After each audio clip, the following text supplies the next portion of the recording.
Hey everyone, I'm Ben, and in this video we're covering Law 10 of the 48 Laws of Power. This one is infection. Avoid the unhappy and the unlucky.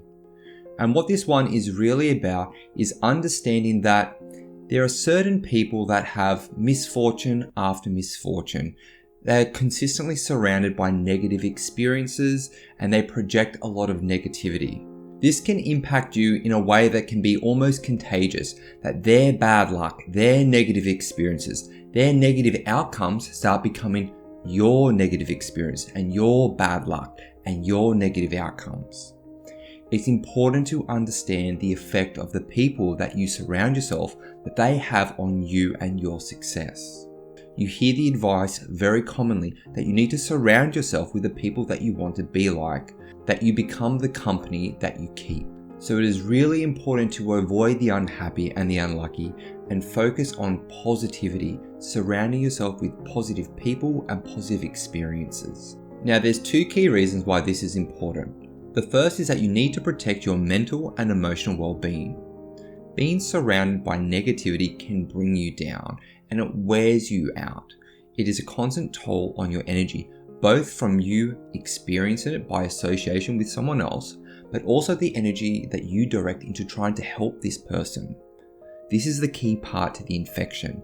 It is both in terms of spreading to you, but then also the drain on you as you try and help this person. To protect yourself, you need to avoid these negative people with their negative experiences. Instead, you need to focus on seeking out people with positive experiences, people that are lucky, people that achieve things, people that you want to emulate. By surrounding yourself with that type of energy, you're going to avoid these types of negativities and these costs on your own well-being.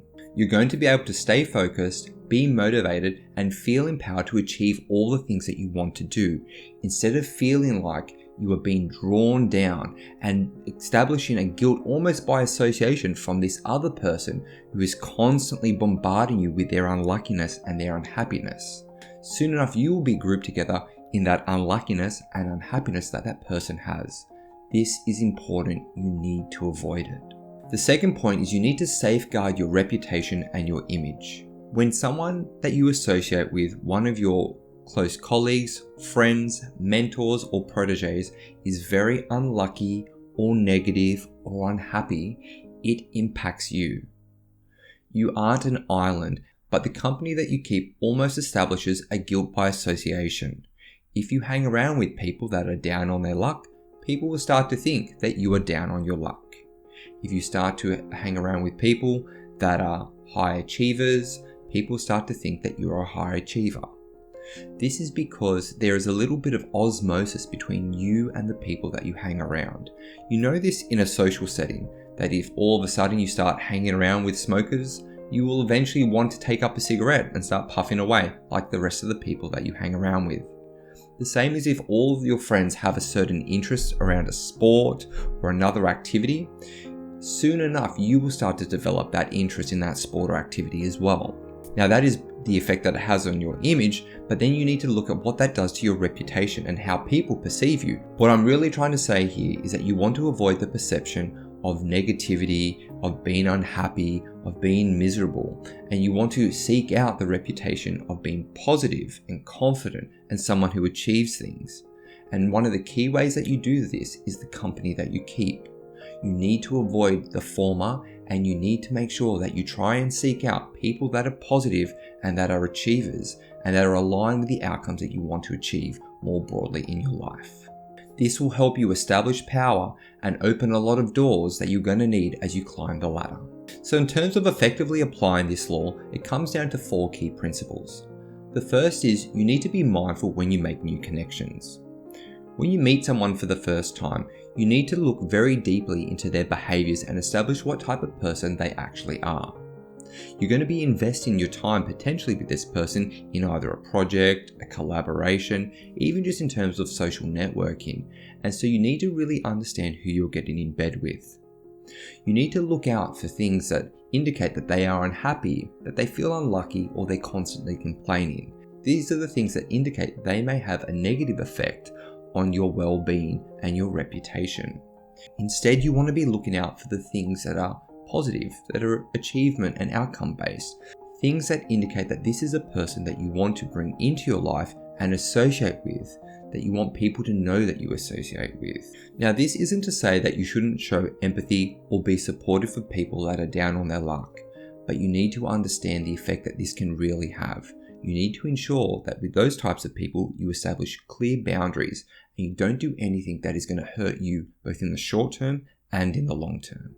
The second principle is to assess your current relationships. Both in terms of the examination that you've done on new connections, you should always take pause and look at your existing ones. Although you may have engaged with people already that you think are aligned to your values and your view of the world, people change, things change. And so it's always prudent to take time to reflect and understand, has anyone changed from being someone that is positive and that you are proud to surround yourself with, to someone that is actually now hurting you? This is an important step and something you should regularly do. Third principle is if you spot an infector, you need to flee. I know this sounds harsh, but you need to actively minimize the amount of interactions that you are having with someone that has a negative effect on both your reputation and your well-being.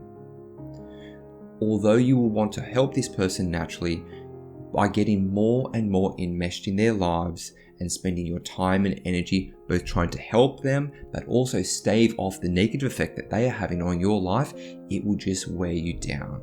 There is not a lot of positives that can be taken out of this. If you spot this type of person, you need to flee. The fourth principle here is to seek out positive people. As you try to avoid those negative people, inversely, you need to look at how you can surround yourself with mentors, friends, colleagues, people that you aspire to be like, and people that you are proud to associate with.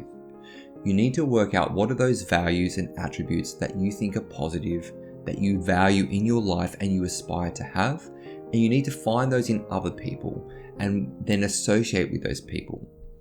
Doing this will be a constant source of inspiration and motivation for you to do better and achieve those values for yourself, but it will also improve your image. You will establish effectively the opposite of guilt by association by the fact that as you hang around more high achieving and higher valued people, other people will naturally think that you have those attributes as well. Remember, this is not about abandoning people that are down on their luck. If someone is actively trying to do better, they do not fall into this negative category. The people that we are talking about are people that are constantly miserable and complaining and are always the source of negativity in both their life and soon to be in your life. So to wrap this one up, Law 10 is all around avoiding the unhappy and the unlucky. And the reason that you do this is you need to protect your own mental and emotional well-being, and you need to safeguard your image and reputation. Now, in terms of applying this, there are 4 key principles that you need to use. The first is be mindful of your new connections. The second is assess your current relationships. The third is if you spot an infector, you need to flee. And the fourth is to seek out positive influences in your life and social settings. You need to remember, through selective association, you are going to enhance your reputation and your image and ultimately your power. Now, if you want to find out why you should always say less than necessary, click here.